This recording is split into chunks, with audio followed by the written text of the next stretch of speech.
Good afternoon or good morning, everybody. We are back.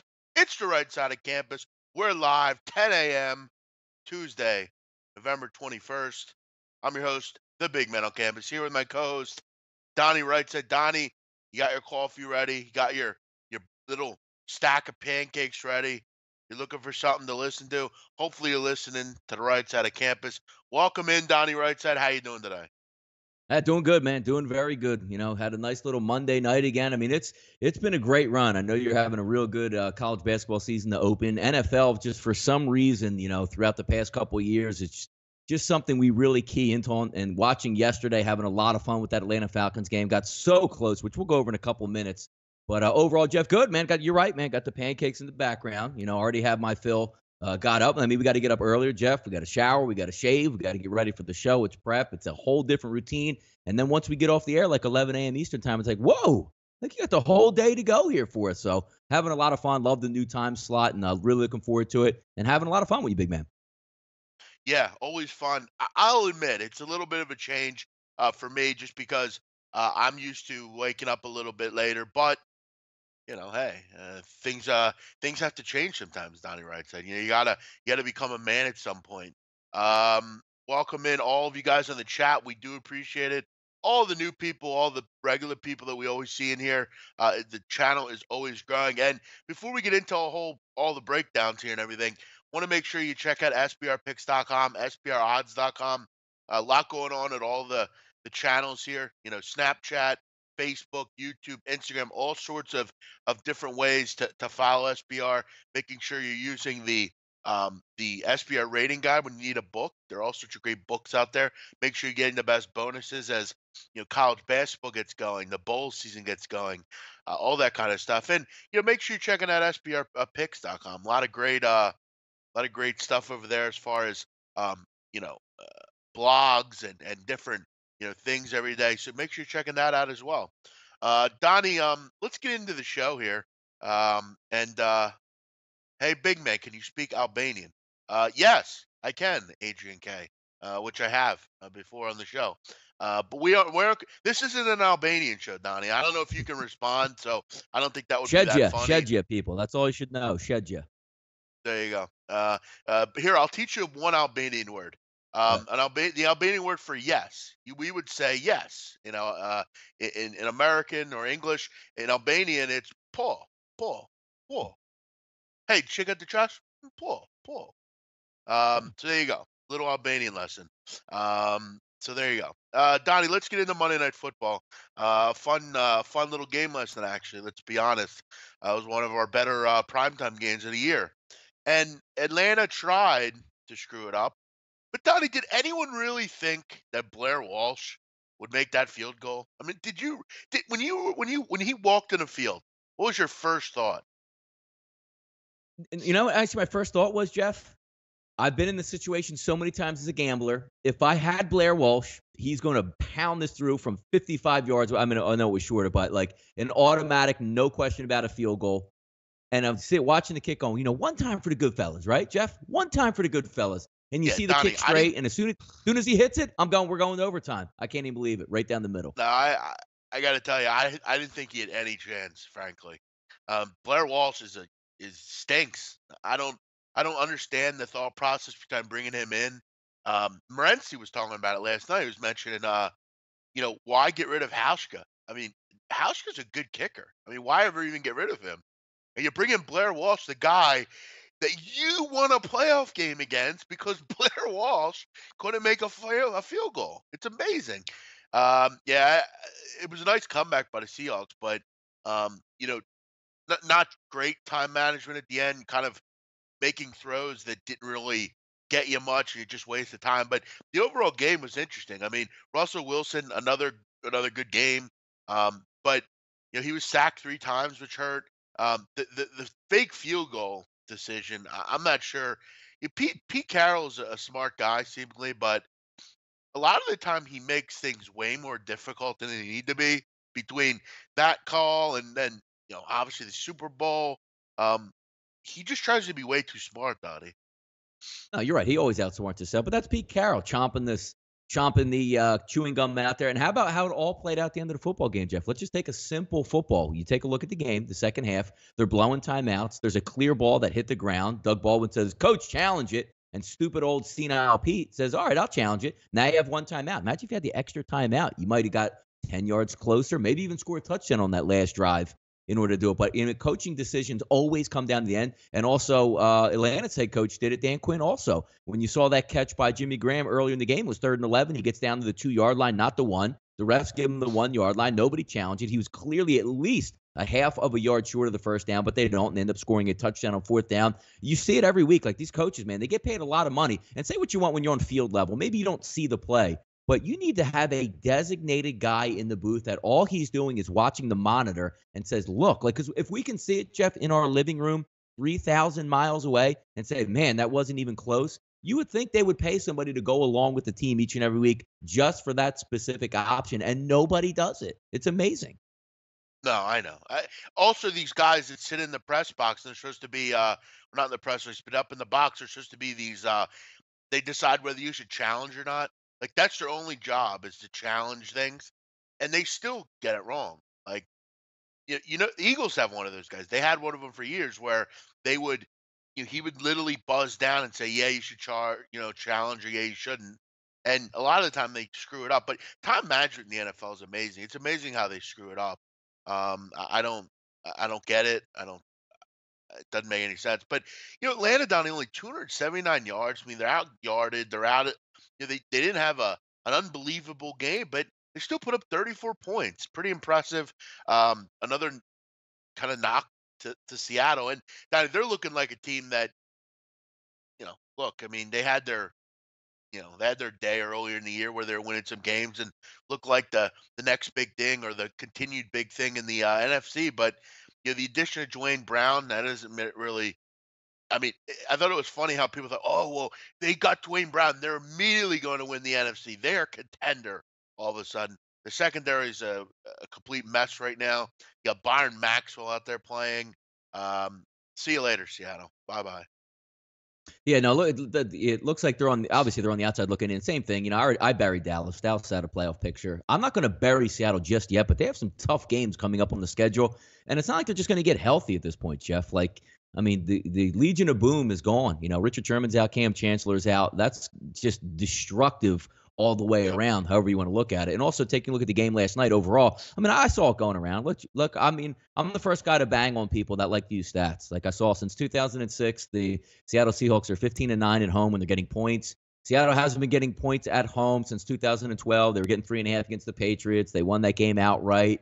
11 straight wins on Monday Night Football. What's the other one? Russell Wilson 6-0 on Monday Night Football. It doesn't matter. Like, you have to take games game by game in the NFL. If you came into this football game, you knew Russell Wilson. I mean, Russell Wilson is the scrambling version to me of Drew Brees in a football game. You have to drive that stake in the Russell Wilson the same way you do after Drew Brees, because they're always going to keep coming after you. And at the end of the football game, Russell Wilson, take him off of that Seattle team.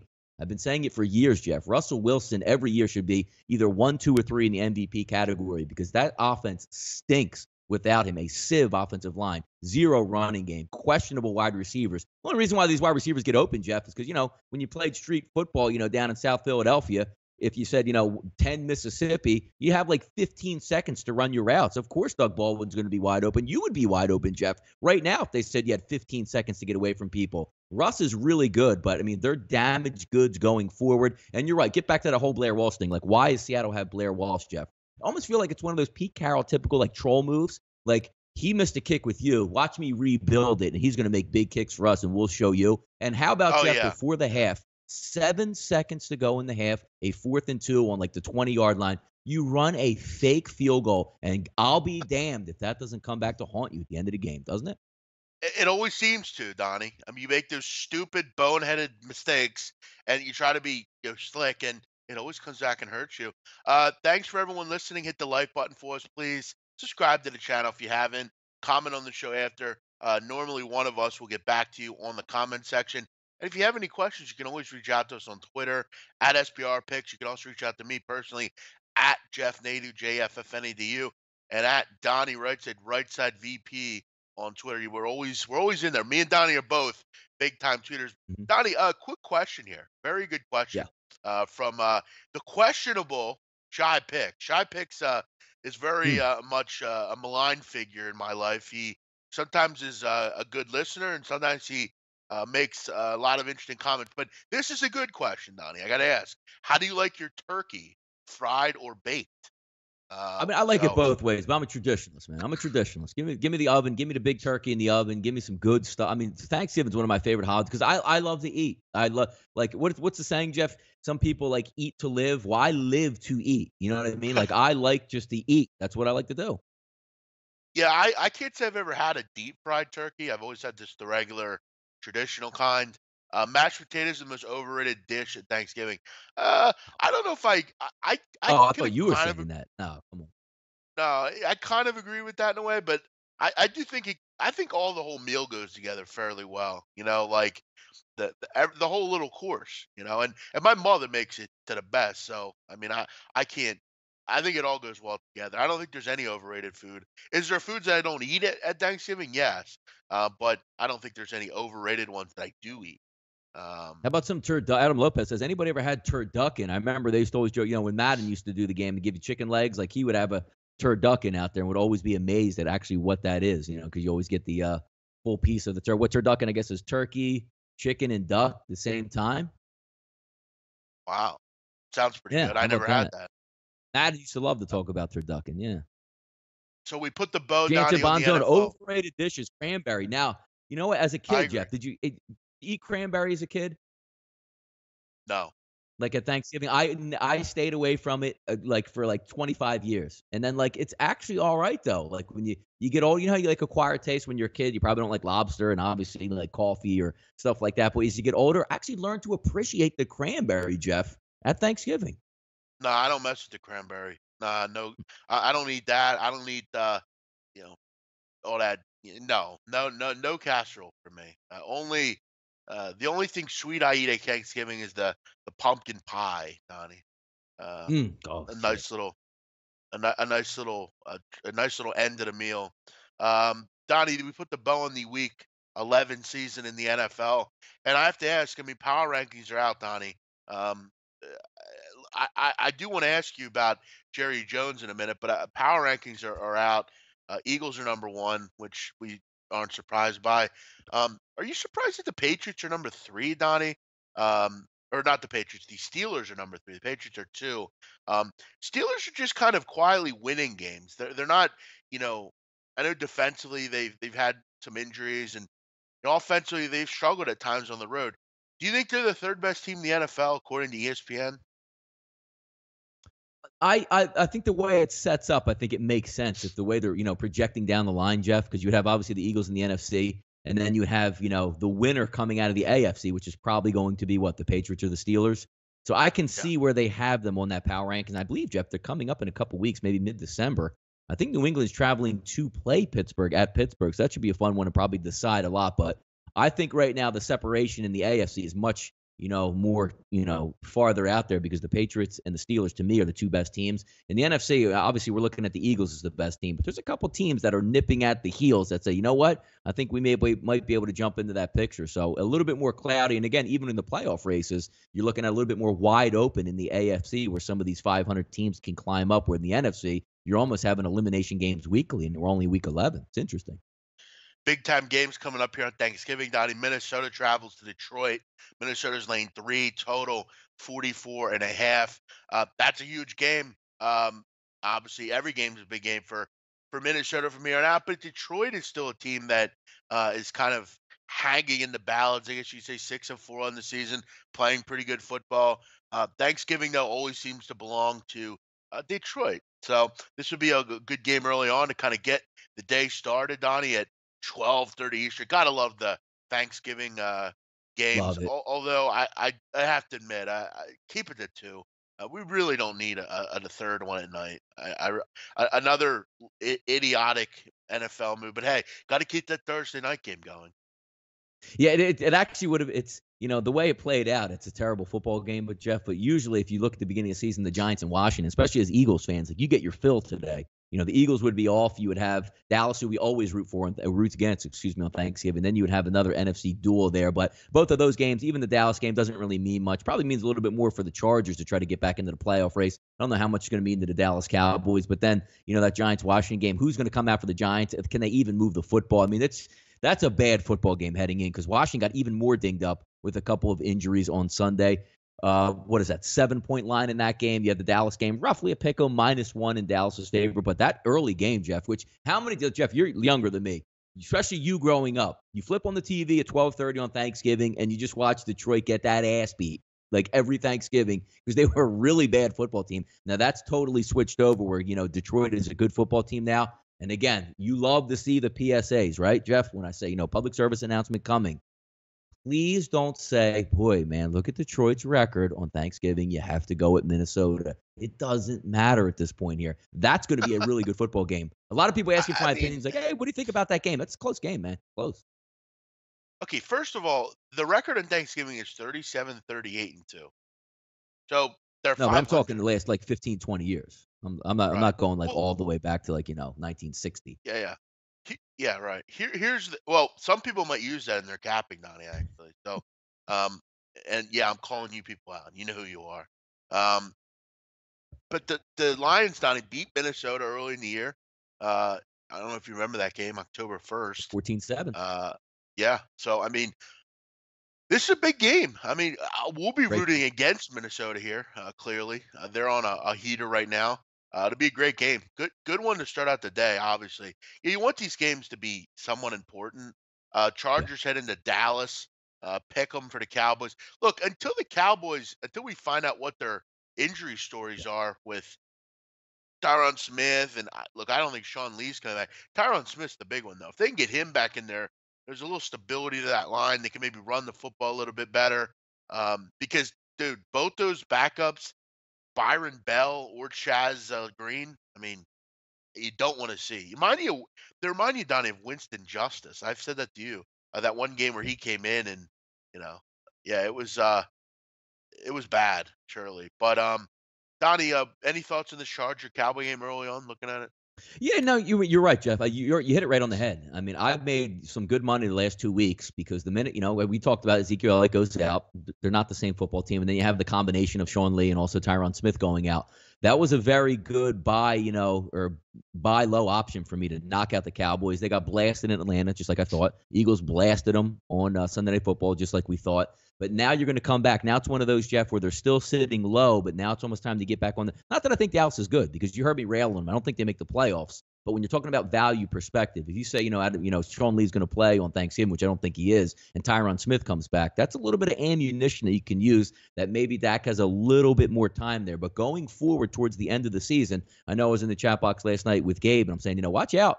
The end of the season, I don't think Seattle's going to get in because they have Dallas, December the 24th. And some people saying, Donnie, you killed Dallas. Like, what does it even matter? Well, at that point, December 24th, barring any catastrophic injuries, they're going to have Tyron Smith, Sean Lee, and Ezekiel Elliott back at that point. So it might be a buy-on option. I'm still in wait-and-see mode, Jeff, because to me, the Chargers are a much, much better football team overall right now than the Dallas Cowboys are. We've all seen the hard luck losses. The kicker can't make kicks. They blow games at the end. But you see some of the stuff that they can do. 3 really good wide receivers, a good running back, a decent offensive line, a veteran quarterback. Austin Eckler now jumping into the equation, explosive third-down running back right out of that Darren Sproles. They have that good defense. Denzel Perryman's back in the middle. Jatavis Brown, if you remember, Jeff MACtion, the Akron linebacker, playing at a Pro Bowl level. They have a lot of young weapons on that football team. And right now, the overall better team.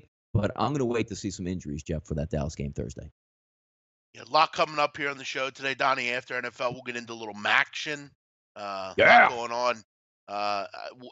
Do these games mean anything? Are the question. We'll get into the MACtion. Break all 3 of those. Yep, all 3 of these games will break down. Get a little NBA talk, college hoops, which we'll get into also. So we'll have some fun here. Donnie, I want to ask you quickly about Jerry Jones. Jerry Jones has been trying to fight, and I'm not really sure what he's doing here. What's the purpose of this? I mean, because I look at this as far as look, I love LeVar Ball. I think he's funny. I think he's interesting. I've really warmed up to the guy over the last couple months just because I see what he's kind of all about in a way. But I do think the whole Donald Trump thing's a little too much. I mean, it doesn't it's stupid. You know, just say, you know what? I'm gonna put a face on. You know, he obviously did something to help my kid. I'll thank him. You know, even though I don't really mean it or want to. It seems like Lavar's on this escapade just to go at the president and stir some shit and to push his big baller brand, which is very smart, and I get it. But it seems like Jerry Jones is doing the same thing. None of the owners they're all against this. He's not gonna. What does he think he's gonna win here? I don't get it.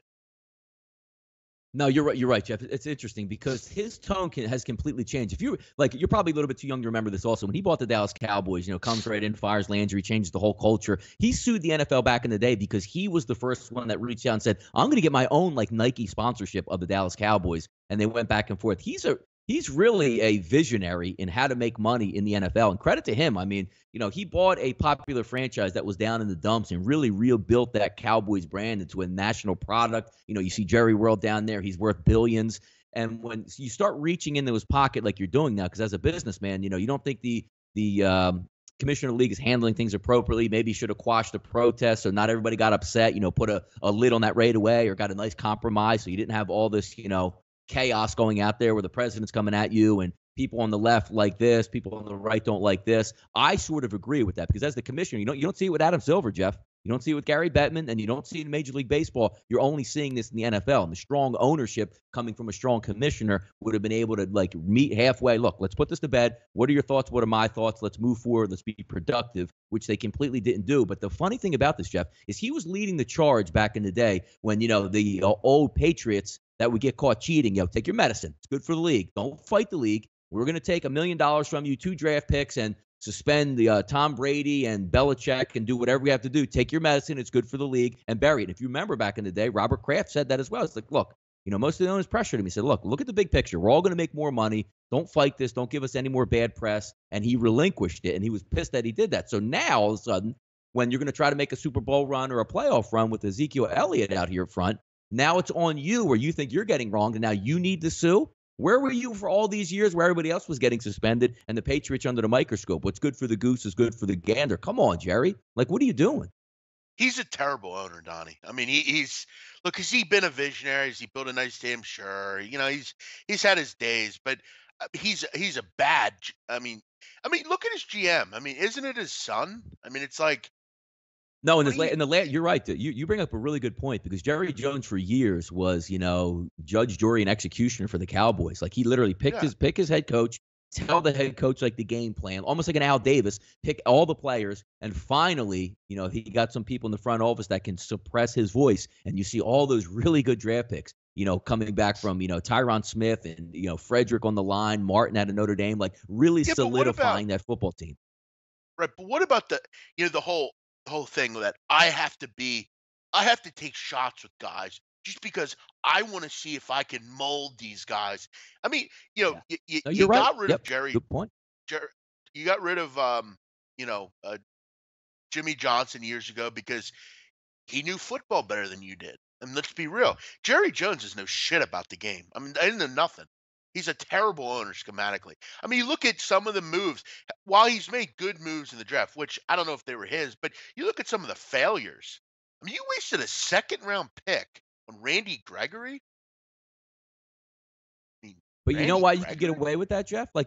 He's one of those guys that takes, it's almost like the rich man's approach to what the Cincinnati Bengals do. The Bengals like you to get 3-4 DUIs, couple assault charges, knowing they can get you at $400,000 a year. The Dallas Cowboys are the opposite. They're proactive on bad people. They'll come in and say, I'll still pay you as long as you can produce. But you can get away with that when you own the football team. Can you imagine a GM says, look, man, I'm going to risk a high pick on this Randy Gregory kid. He is a straight up wing nut job, but he might produce. And he comes on the field, gets 19 failed drug tests, and is basically out of the league. You get fired as a GM. Who's going to fire Jerry Jones? Who's going to fire Stephen Jones? Nobody. That's why they get away with it. Same thing. You bring in Greg Hardy. Nobody wants Greg Hardy here. But look, I'm getting older. I want to win a Super Bowl. We have no pass rush. I'm going to lay the wood. Well, when Hardy doesn't work out, it's not like, hey, man, fire that GM. No, the GM owns the football team, so you don't fire him. Jalen Smith, second round last year. I mean, Jalen Smith was, no offense, damaged goods. I mean, he's never going to be the same player again. I mean, it's just he's always trying to make these splash moves and they never work out. The truth of the matter is, Donnie, in I think 20 years they've won 3 playoff games. I mean, You know, it's been bad they're since literally what I like to say, Jeff, like the salary cap era. Because back in the '90s, when he had Emmett, Troy Aikman, Michael Irvin, and had the highest paid offensive line, a Pro Bowler at every single position, hired guns, Deion Sanders, the Norton Juniors out there bringing in pass rushing specialists. Like when you could overpay because you have the money, you have a significant advantage over owners that are just looking to penny pinch and make money as they were, a la Norman Brayman with the Philadelphia Eagles, who just let everybody go from a world-class defense. They should have won multiple Super Bowls on those Randall teams, but didn't want to pay anybody, and therefore being a very profitable team in the league. Once you put that salary cap era in, Jerry Jones has really struggled because he doesn't understand, like, why can't I just pay everybody because I can afford it? right. Let's get into MACtion, Donnie. Yeah, We'll break down let's some do of the it. games tonight. I know you and I are both are big MACtion guys. Though I'm not a huge MACtion guy this year. I don't think the MACtion's been very good, frankly. But let's get into the games tonight. You got Kent State visiting Akron. Akron laying 15 total, 46.5 for 47. Big game for the Zips here, Donnie. They win. They're in the MAC title game. They'd win that side of the division, the MAC East. And look, I got to tell you, I think it's. I mean, did anyone think Akron would win the MAC East? I mean, we were all sure it was Toledo, Donnie, and what a performance against Toledo the Ohio East, previous right? weeks. No, Ohio and Miami of Ohio are in the MAC West. Toledo, Akron are in the East, I believe. If I'm Well, no, no. correct. Toledo's go. They're gonna. It looks like Akron's gonna play Toledo in the MAC final, I believe. Yeah, why did I think? You know what? I think you're right. Why did I think? I guess you're Ohio right. They beat. stumbled. That was the Yeah, big one. right. Yeah. There you go. Ohio stumble. My fault. So they'll play Toledo in the final. But Akron. Look, it's safe to say they're going to win this game, Donnie. We don't care about that. We're not in this business whether they win or lose. We're about can they cover the number. And I got to tell you, I they're saying Terry Bowden's not tipping his hand on who's going to start, but I think you got to stick with Cato Nelson at this point. He looked great in that game. Against Miami of Ohio, and then against Toledo last time out. I like the kid. I think he looks good. Kid can run around, decent passer as well. Look, Donnie, we know the story with Kent State. Can they score? That's the big question. They're a terrible offense. They can't move the football. They're one of the third worst offenses in the country overall. And look, Akron doesn't do anything particularly well as far as statistically. Statistically, they haven't. They're not going to wow you, but they win games. They score. This is kind of a rivalry game. I think this is like a 20-mile difference between these two schools. Kent State, if they're going to be up for a game, I'm sure it'll be this one. Do I want to lay 2+ touchdowns with Akron? Probably not, but I'm not betting Kent State either. I would lean with the Zips here. Maybe they win, 34-14, something like that. Any thoughts, Donnie, on this game? Yeah, it's interesting, Jeff, when you talk about like you bring up the point that we all try to get around. Number one in the MAC, who the hell's playing quarterback? Like, why would you mess up what you got Yeah, going with this little kid? I I don't even have want no to call him a idea. little kid because he's young, 19, 18-year-old, but he's electric and he has a cannon for an arm. And in the MAC, if you can't sack the kid, he can scramble, run, and he's fast with an arm. That means points to me. And I don't see how you bench him. But the other one that makes me, the reason why I'm laughing a little bit is like we say, like, last game of the year, maybe Ken can get up for like, they're at Ohio, under the lights. Oh, yeah, like 48-3, they get stomped. All right, Bowling Green, on our level, we should be able to hang with them 44-16. All right, Western Michigan, they were really good in the MAC last year. Let's weigh it out there, 48-20. All right, Central Michigan, let's see what we have in this one, 42-23.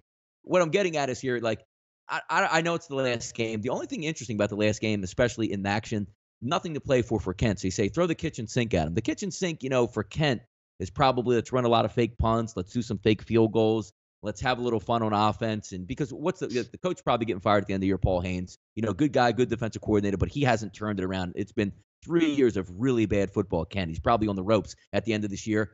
But when you look from Akron, like Akron has everything to play for, Jeff, and they're at home. But like one of those games where you actually would get excited if you're, living in Akron, like, let's go out to the game. We can clinch the conference and head to Detroit at this one, which means instead of getting 1,500 people in the stands, Jeff, now we maybe get 25 or 3,500 in the stands there to watch the game. But it just gets back to the point. If I can get the young kid at quarterback for Akron, I really like it. Do I want to lay the 15 against Kent? Not really, because when you look at this football game, Jeff, what have we been so excited over the past couple of weeks about if you're looking at Akron? You want to play that underdog role. You want to get 3 points. You want to get 7 points. Now you're saying not -3, Jeff, -7 to -10, -15. You're basically asking them to win this game by 21 points. You know what's interesting in this? Weather's not going to be that bad. I actually lean, Jeff, over 46.5 in a Kent football game because the way I see that kid play quarterback for Akron, Jeff, if you can't get pressure on him, he's going to move the sticks, and they're going to score Right. points. And I think Kent's going to play a little bit outside of the box and have one of those games where there's a couple trick plays, a lot of fakes, and in the environment going for it on fourth down at midfield when maybe you should punt and play field position. I'm going to lean over in this one, Jeff. Yeah, I could see that. I mean, Kent State's going to go all out to throw the toolbox out in this game. They're going to be fired up, I'd imagine. Maybe break off a big run. This is the big game for them. This is kind of like a border war, as you would call it, or a city war, or whatever you would call it. It's a tough one because Akron is a team where, if they win this game by 13, I mean, it's just about winning. 31-17. Let's get up out of here. See ya. They got to win by 3 touchdowns, 17 points. Yeah. It's tough. I mean, if you're getting 12 and a half and you got to lay 12 and a half, I'd maybe move on that and be more interested in it. But at 15, I will also say, though, I'm not taking Kent State here. This is a tough game. Not a much opinion.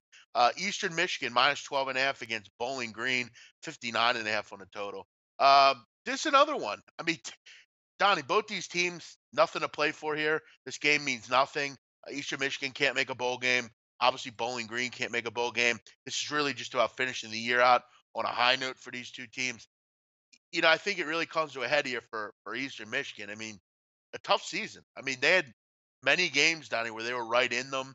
One or two bounces their way. They're instead of kind of being down on themselves in this game, they're excited and headed for a bowl game. Not the same year for Chris Creighton's crew. They just didn't win those close games. You look at 6 of their 7 losses have come by a touchdown or less, and those were against Army, Kentucky, Ohio, Western Michigan. I mean, there were winnable games Yeah. there. So you Yeah. got to figure at this point they're a little down. I got to tell you, I think Eastern Michigan is still really good defense. I think Bowling Green will have some struggles moving the football in this game. I'm not in love with Bowling Green on offense either. They've been in limbo all year on what they do offensively. They've also given up 29 sacks, Bowling Green. So, I mean, moving the ball has been it's made them hamstrung. They get in third and longs, second and longs. They're just not an offense, I think, against Eastern Michigan is going to be able to move the ball really too efficiently. I think this total is too high. I'd lean towards the Mm. under 59.5 game. Now, see, like you have to play this a little bit differently. Like how your mindset changes for me during MACtion as the year goes on. These are the last games here, and neither one of these teams are going to a bowl game. That means all hell is typically going to break loose because they want to have fun. I've been on teams, Jeff, Or where we weren't or good, they and it's the just don't last care. game of the year. But no, they care because I mean, when you play your last football game, it's going to go one way or another. But I'm just going to look at the last 5 football games, Jeff, and I'm going to take out one football game for Bowling Green. That's Kent State because they're just an anomaly in the MAC with no offense. Ohio hung 48 on Bowling Green. Northern Illinois 48 on Bowling Green. Buffalo 38 on Bowling Green. Toledo 66 points on Bowling Green. But Now Donnie, is Easter. let I me know. ask And you hold on, something hold quick. on, hold on, hold on, hold on, hold on. Their Eastern Michigan is not as good, obviously Right. offensively, but they do have some weapons. The one thing is the common denominator in those football games, Jeff. Even in that Kent State game, there were 60 total points. Bowling Green goes so fast on offense that you're going to get an extra 3 to 4 possessions for Eastern Michigan in this football game. Even though I know you say it's too low, the weather's not bad. They're 59.5 in a MAC game where one team is looking to run 100 plays. It's not that far-fetched, especially when both of these teams are going to be going for it left and right on fourth down, Jeff. Here's Donnie the thing, and I said this to Drew Martin when we were doing our campus connection. He would always ask me about these teams that go fast, and I made it clear to him that's fine. You want to go as fast as you want, do it. The problem is if you don't have the personnel that's good that can run fast, it really doesn't matter. But they You do look at though. the Bowling Green, I Daggy, don't. I quarterback. They mean, got Cleveland. They got the young kid Claire, who's averaging like but 7 here's yards what per I'll say. carry. You got 3 speedy wideouts. But you mentioned the scores that people scored against Bowling Green. Toledo, I hear you, whatever. But let's say they put up 40. Let's say East Michigan puts up 40. I mean, a Yeah, 41-17 game, you're a winner in this, Donnie. I think Bowling Green's inefficient. I don't think they're going to they score run more a than ton of. 17. Well, you might be right, but I also wouldn't be surprised if they come to play and are a little bit better defensively in this game. I don't think Eastern Michigan's that up tempo. They're going to score 40 points a game. They don't do that very often. Um, But if you you if know, you look though, Jeff, look at the one anomaly also from Eastern Michigan. If you're taking a look when they played Ball State, who's a really bad defense, the same way that Bowling Green is, Jeff, they hung 56 points on Ball State.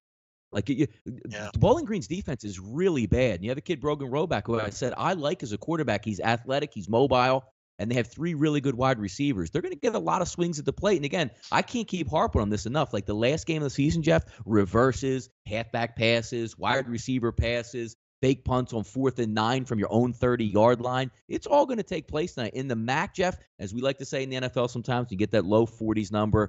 It's just not built to stay under. And again, I don't think you have massive the same way you have in Kent. Let me just do a quick weather synopsis here while we're doing this live. I'm going to bring this up here in just a second. I just want to make sure that when I saw it this earlier this week, I didn't think it was too bad. 39 degrees with about 14, 15-mile-an-hour winds. And in the MAC, that really isn't that bad of an equation. As long as it doesn't rain, there's about 25% chance of precipitation.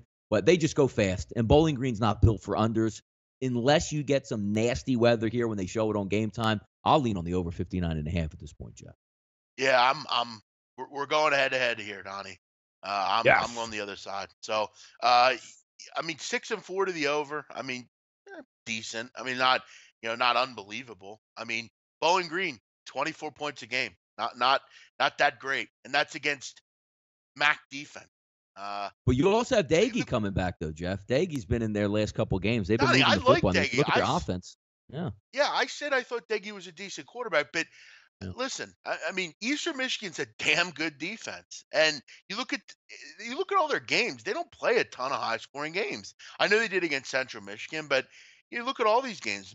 You're kind of in the 20s, 30-27, 2017, 27-24, 2015.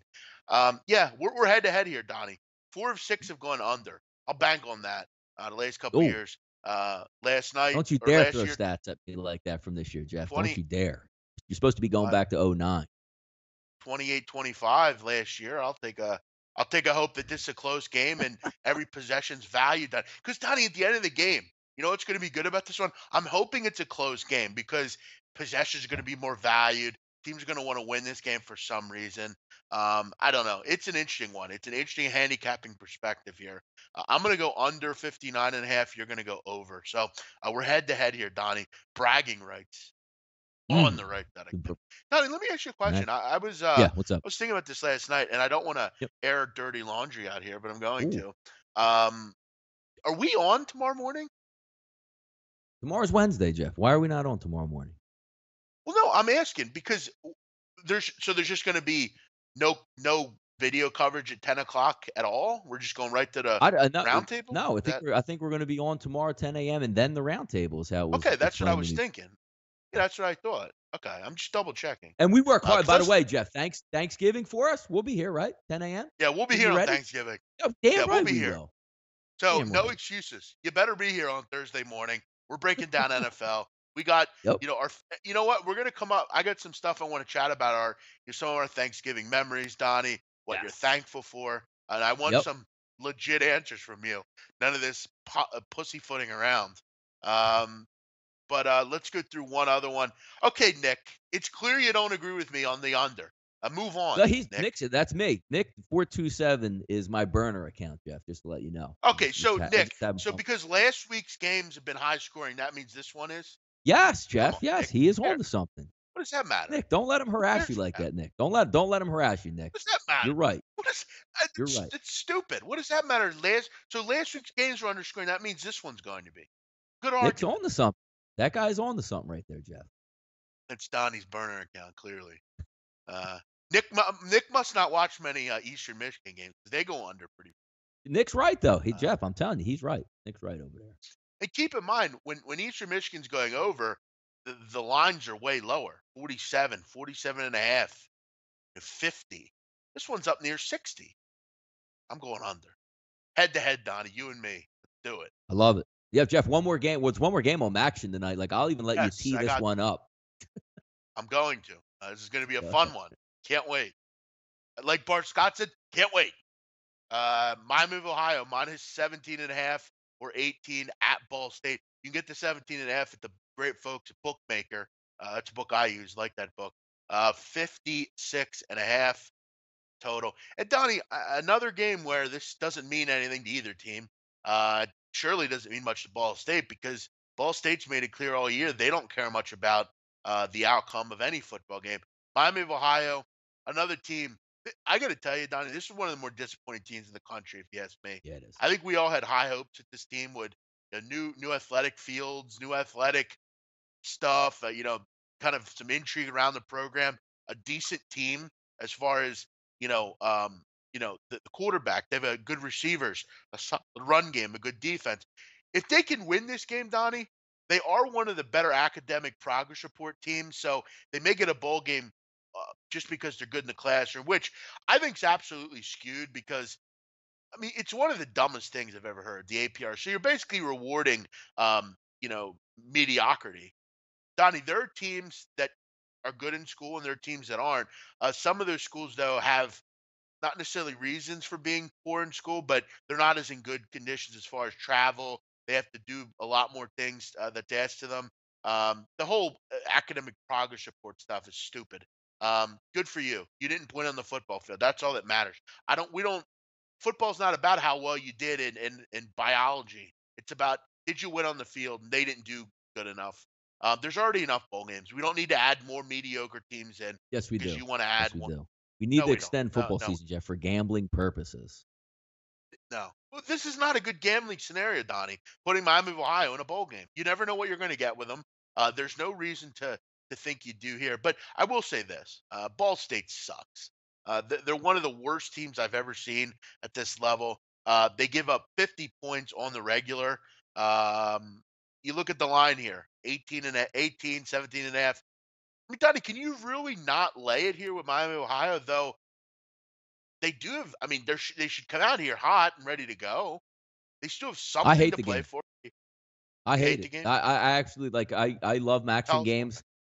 Like you can't match up two teams I really don't want to see worse. Like for some reason I have like this little jaded edge, Jeff, and like I like to watch Kent State. It's almost like when you drive by the car wreck, everybody slows down and looks at it. It's something like a weird thing with me and Kent State where I'm like sort of rooting for them like they're like my little brother school. Like, hey man, that's my B team. Let's go Kent State because they're not very good, and I'm amazed when they like score, get first downs, or even competitive in football games. But what's the point of the Miami Ohio Ball State game tonight? Ball State's awful on defense. Ball State, doesn't really do much on offense. Miami of Ohio is like that slugfest team. Like if you put like Miami of Ohio like tries to play like Big Ten, like we're gonna play good defense. We have a quarterback that's going to be just accurate enough to move the football and a little bit of playmaking ability out here. It's a terrible football game. Do I want to back Ball State any way, shape, or form? No, because what's the MO of the year? What's the over under 56? Yeah, I think Miami Ohio can get to 56.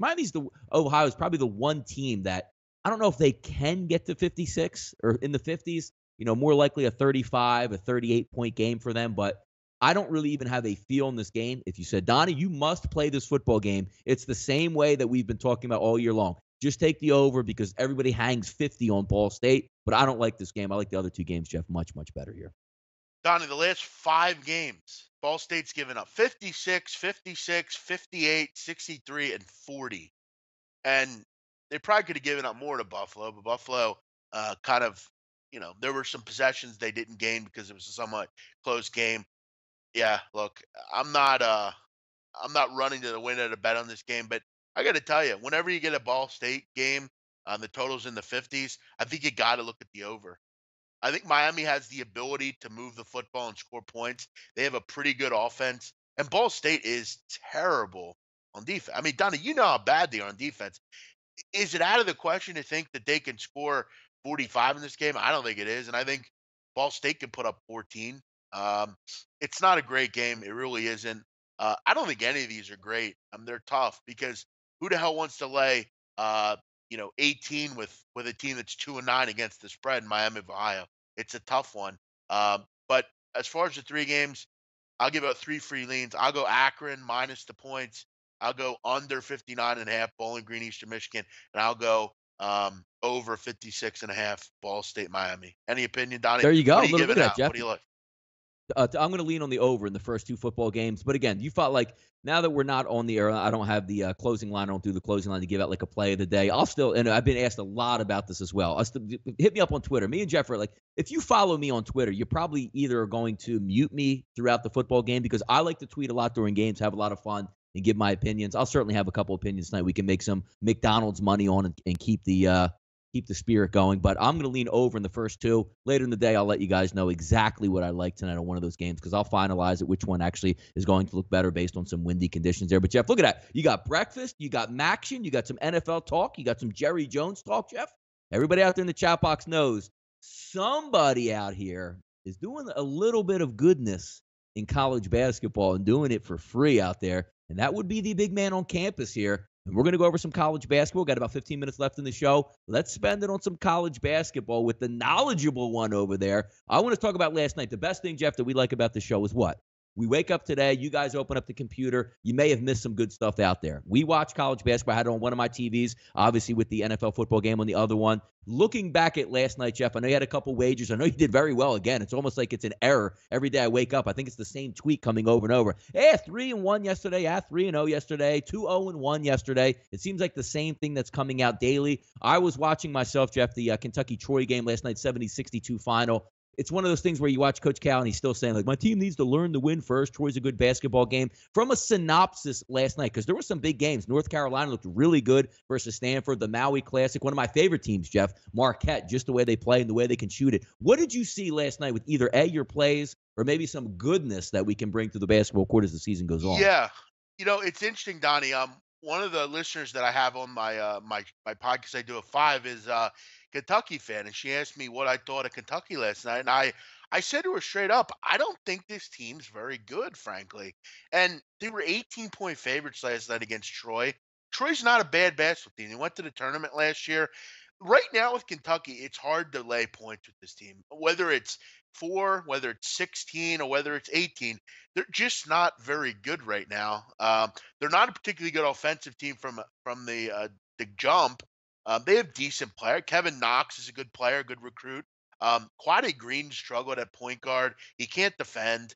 They have just kind of real cohesion problems right now. I just don't really. That's one takeaway. I'm not laying points with Kentucky in any way right now. They played well against Kansas, but the problem was they couldn't score enough. They don't have, they just have a lot of guys running around doing multiple things, and when your point guard can't defend, that's a problem. I did see another thing, Donnie. The Pittsburgh Panthers are horrible. I mean, they're a terrible basketball team. And you really look at the line last night. Penn State, which was one of my plays, Penn State's laying double digits to Pitt. And the first thought is, wow, Penn State laying 10 to Pitt. I got to take the point. Pittsburgh is horrible, terrible team. They lose by 31 to Penn State. I got to tell you, Donnie, I mentioned this on my show last night. I said that Pitt would struggle to score in this game, and they did. When you're looking at a basketball game, Donnie, it's not exactly about numbers or who's going to win or who's better. A lot of the time, it's just about the team that I'm betting on. Can they stop the other team? Can they limit possessions? Can they limit dribble penetration? Can they limit 3-point shots? Penn State was a terrible matchup for Pittsburgh because there are limited playmakers on this Pitt team. They don't have much talent. And the good things that Penn State does defensively would bother Pittsburgh. They struggle to score. They're a terrible basketball team. They're 1-3. Kevin Stallings, you got to wonder why he took this job. I don't get it. I don't see it. And Penn State, pretty good basketball team. Watch out for that team in a Big Ten under Pat Chambers. They have a lot of Philadelphia talent, Donnie. He recruits out of Roman and all these Catholic League schools. Good basketball team at Penn State this year. That was a neutral court game, but it was over pretty early. This one was over at halftime, Donnie. Yeah, another interesting one, Jeff, talking about, talking about those mid-majors, so to speak, not so mid-major anymore. 569, 570 last night. Late night basketball hoops, 189 100 to 89, Creighton over UCLA. Coming into the game, Jeff, looked like the line opened up about -1, -1.5, closed about 3.5. That money was right. Creighton, good basketball team, huh? They are really a good basketball team, and I actually liked UCLA in this game. I kind of leaned that way. It was one of my no-goes on my show, but it was a tough game. And I said to the listeners, I mean, for me, I thought it was a a close game. I was going to take the points whatever way I went. But I've I like Creighton. I liked them last year. I like them this year again. They're well coached, and that's something you don't find very often. They're a deep team. Coming into the game, Toby Hagner didn't even play. Harrell came right in and played for him. They're just a good team. Kyrie Thomas is a real good player. Marcus Foster running the point guard. They have really solid depth off the bench. And right now with UCLA, Donnie, that's the problem. You can argue that D'Angelo Ball, Cody Riley, and Jalen Hill are not instant contributors. They're not going to come in and start for your basketball team. But here's the problem, and here's why it sets them back, UCLA. You have those three players that can't come off the bench, and two of those kids are top 50 recruits. And B, you're screwing your team in other ways because now they have to play more minutes and you're limited depth wise. They only go 8 deep right now, and it showed last night. Creighton, they only went 8, but they have 8 capable guys. The kids coming in now for UCLA may not be in the game if those 3 kids are on the bench. They really set UCLA back. UCLA's winning games, but they're not looking good. And they faced a good team last night and got their ass kicked, giving up 100 points in the process. UCLA, look, I know you have to win games if you're Steve Alford, and you still have to kind of protrude that you're a coach, but your basketball team's hurt right now with limited depth and limited talent coming off the bench. You got to do something quick. I know you don't want to, but at some point you got to give us a timetable on what UCLA is doing going forward. Until they bring those kids back, I have to look to probably bet against them going forward. Hey, Jeff, before we get into the night's card there, Jansen Bonzone says, any teams early, big man, you can fade for college basketball. Who are you looking at fading? Pittsburgh, who I just mentioned, they're a team that they have to be on my fade list. I just they're so limited in talent, and that's what's so amazing about college basketball. Usually, you reload, but you bring in good players. You have some kids that are capable and ready to go, but they're not. They have no talent on that team. As far as other teams that I'm looking to fade, uh, shit. I'll tell you a team I bet on, and I bet on them last night, and I like this team, Cal Santa Barbara. When they're facing a team that zones, they're a team you want to bet on. They can shoot the ball well. They're much improved. They're well coached. Um, Brigham Young's a pretty good one, fade wise. They're kind of lost right now. Eric Mika graduated. Nick Emery is one of their better players. He's out due to some eligibility issues. They got crushed the other night against UT Arlington. Brigham Young, they're just not that good to me. They're maybe a team, but for me, it's not necessarily bet on or bet against. I kind of give teams second chances. I lost to UCSB, Donnie, recently. I went back with them last night and cashed. It's not always about teams to fade. We'll get a better glimpse of that as the season goes on. I like Wyoming. They're a team that I've been betting on. I've bet on them a couple times this year, gotten the job done. These tournaments, Donnie, the biggest thing I'll say, we got a couple of minutes to go here. Biggest thing I'll say is, first of all, make sure you know if it's a tournament game or not. Make sure you're aware of what happened the night before, because the night before is really big on my thoughts on the next day. Certain teams may have won and look good, and then they face a better opponent the next game and get their ass kicked, or they win a game where they maybe shouldn't have. Like, for instance, Donnie, today a good one would be UL Lafayette. Okay, yesterday they beat Iowa, which was surprising. I didn't think they'd beat Iowa. Now they come in and face a really good Wyoming team. That's a great spot to maybe bag Wyoming. I'm not saying I'm doing it, but I'm just kind of breaking down the thought on the point. Then you have on the other side, Donnie, you have a team that lost yesterday that's playing a inferior opponent. Iowa playing South Dakota State. So I'm going to look more into those games and see if I can get a capable spot here. Just kind of flip flopping and hoping for bounce backs after poor performances. Jeff, let's pick one of these early games here before we get out of here. 727, 728, 729, 730 there. Any ideas on this Binghamton, Montana State, or Cal Northridge, or Southeast Missouri State? Yeah, Montana State, Donnie, they're a team that I really like. The problem that I have with them right now is early in the season, if and I know many people have done this in their free time. If you read into Montana State as far as their program and their coaches' quotes, I'm probably the only person that's done that in the country, but I do care. he's not been particularly fond of this team early on. In their exhibition season, they struggled to get stops. They haven't looked particularly good to start the season, and they only have 2 wins, and one of those was against Montana Western. But they're playing good basketball teams. Tyler Hall's questionable. I got to see his status. He's that what makes them go. He's one of the better mid-major scorers in the country. So with him in a game, I need him to be in there against any team. I don't have a line on this game yet. Binghamton, look, they're a very middling I got team. 7 They're right now, Jeff, and 145 is the total. Well, that means Tyler Hall's probably playing. If he's playing, I'm looking more into it. But I got to tell you, Donnie, I'm not fond of betting. I've made this clear in all sports. I'm not a huge fan of early games, especially on a Tuesday afternoon. It's just from a college standpoint, not something I'm interested in, especially with kids from schools like this. This is not the spot you want to look for. This would not be a game I have any interest in.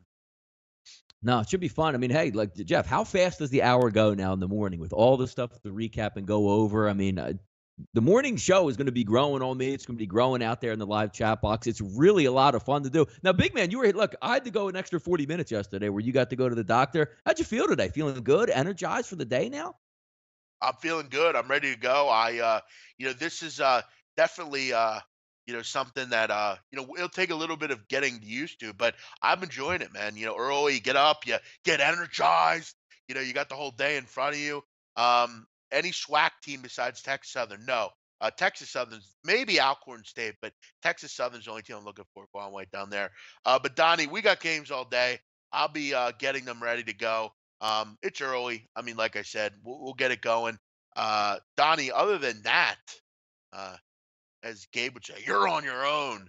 Yeah, We're no, all and we're also, out. folks, I mean, look, yeah, we do this stuff in the morning because we love the chat box. We'll get up early. We'll do the groundwork. We'll have some fun with you guys, but it's a free product, and we want to keep it free for as long as possible out there because we love what we do, and the support from you guys allows us to do what we do here. As always, the SBRodds.com. Check it out. Free service, lighting up like a Christmas tree. Get those late line moves there. Follow us on Twitter at SBR Sports Picks. Also, YouTube. You guys have done it so much, Jeff. It wasn't so long ago where we had 27, 26,000 they're subscribed now well into the 30s at this point. That's a credit to you guys for supporting what we like to do. Hit the subscribe button. Every time me and the big man go live in the morning for the breakfast edition of Right Side of Campus, you get that notification. And Jeff, tell them a little bit about sportsbookreview.com, where they can go for their books out there. Yeah, you can check out the rating guide. Make sure you're getting the best bonuses. If you're in the market for a new book, you're a beginner looking to get some information. I get people all the time. Hey, what book do you like? Blah blah blah. Go to SBR. Go to sportsbookreview.com. Make sure you're using the rating guide. Make sure you're getting your book through that. Make sure you're getting the best book. Don't get one of the. Don't get a book, Donnie, that's going to patch you and not pay you. Don't be like. Don't get a bookie from 11th and Shunk. That's not a good idea. Make sure your book is verified on the rating guide. It's not on the blacklist. Just use all the resources. There's so many good resources here. Also, awesome, great things. But we'll be back tomorrow, Donnie. Same time, same place, 10 a.m. Start your morning with us. Big man on campus, Donnie right side, the right side of campus. Everyone enjoy your day. We'll be back Wednesday when we do this one more time. Have a great day. Bye-bye.